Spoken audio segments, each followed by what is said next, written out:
everyone. I am Lauren Cadillac with Cadillac Law, and today we are doing another part in our multi part series of real estate investing. Again, today I have a special guest. His name is Dan Fradenburgh, and he is the CTO at Lauren Capital. Obviously, I love that name. Dan has been in a few videos with us so far, teaching us about multifamily investing and really giving us tips and tricks regarding that. So welcome to the show, Dan. Thank you for being here. Thanks for inviting me. All right. And before we get started, and as always, nothing I say here is any bit legal advice, and nothing here will create an attorney-client relationship. This is just stuff Dan and I know, and we're sharing with you because we want you to know too. Driving for dollars. Now, as someone who does not care to drive very much, really don't like driving for dollars sounds awful. So tell me. Sounds like a job. So tell me what is driving for dollars, Dan? Yeah, it's nothing like bowling for dollars, that's for sure. But really what you're doing when you're driving for dollars, yes, you are literally driving in your car. There are other ways to drive for dollars that are completely virtual. Like there are some firms in Asia where they're more than happy to go through Google Maps for you or something like that to achieve the same result. But the idea is you're looking for what in the biz we call signs of distress. And what that means is that somebody isn't taking care of the property, or maybe they aren't paying their bills. And the play is, if you have the network to turn around to a property owner and say, hey, it looks like this property is giving you a bad time. How about I cut you a check and it's not your problem anymore? That's pretty exciting as a prospect, right? Mm-hmm. Of course, if you know how to drive for dollars, then if somebody turns around to you and asks, and honestly, anybody who owns a house has probably had people bugging them, hey, you want to sell your house? Hey, you want to sell your house? That sort of thing already. But when you're driving for dollars, you're just looking for, has the lawn been mowed recently? Do you see boarded up windows? Do you just any way that you can see that it's a little bit messed up? Mm-hmm. Driving for dollars is a really effective way to find a property where the owners are essentially absentee, and then there's generally a lot of opportunity to fix the place up, which is so much of the real estate business. It's just taking a place where people normally wouldn't want to live there and then spiffing it up so people do. I always tell people, when you're driving around a neighborhood and you see a ramp outside the front door, then you keep an eye on that place, because the ramp is usually access for the homeowner who is now in need of a ramp. And when do you need a ramp? When you get older, and so soon that property is going to need to exchange hands. So I do tell people to look for ramps the same way you're saying, look for an unmowed lawn, look for possibly a broken window, etc.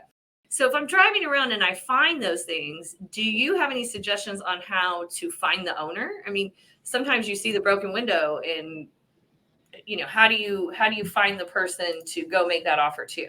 Mm-hmm. Well, the good news is that you're in America, which means it's really easy. I have this joke I like to tell people, which is never make somebody angry if they know how to skip trace people.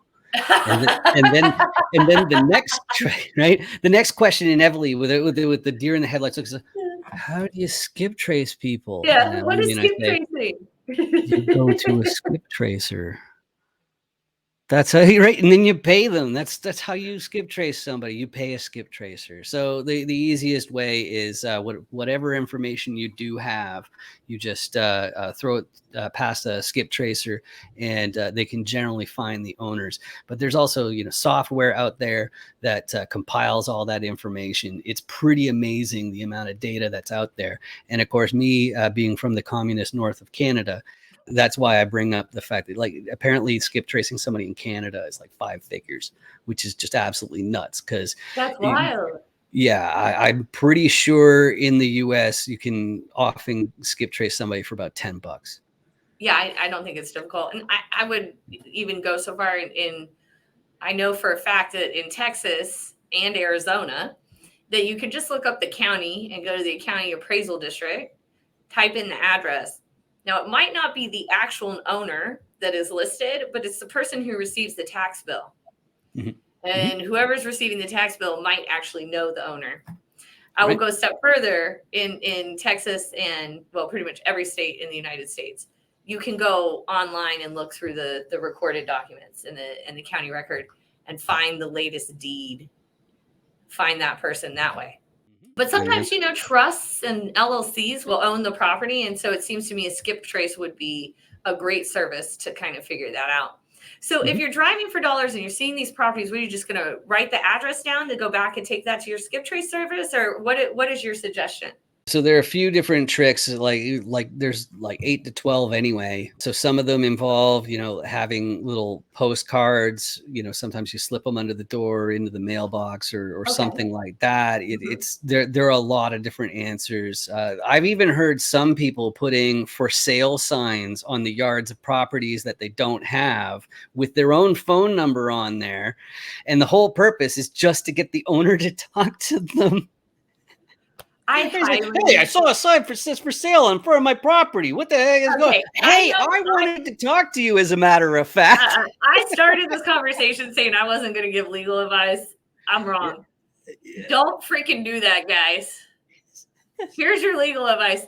Do not do that. It's terrible. That is a great way to get yourself sued or maybe murdered. I don't know. Does not sound smart.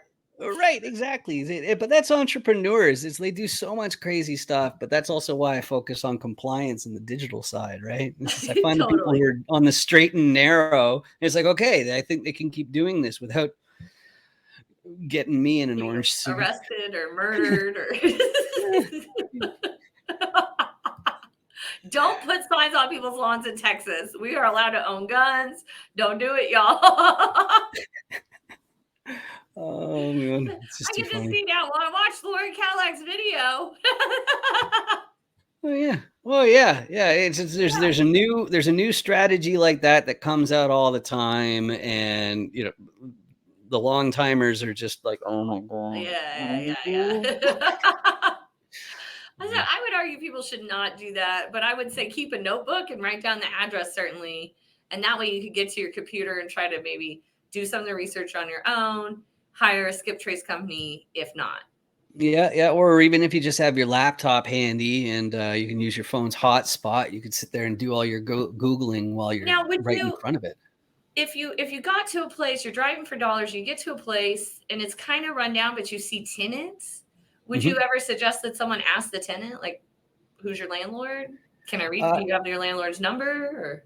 Yeah. The sky's the limit. Like when it comes to real estate, it's so competitive. People have tried everything. And then of course, if you're talking about multifamily and commercial, it's pretty common for whoever's sitting at the desk and running the building, especially if it's 100 or more units, they're going to be third-party operators. So they're not actually going to be the owners, but you bet they can get a hold of them. So really the networking side is sweet talking people. So if you can sweet talk the operators, maybe they'll put you in touch with the owners or tell you, all the horrible things that are going on over there. Or maybe they also operate another building that is genuinely distressed. So you get an insider way to meet them that way. Great idea. That's excellent. Well, thank you for sharing with us what driving for dollars is. It does actually sound a lot better than what I first imagined. And so I appreciate that. And thank you for joining us in this series about real estate investing.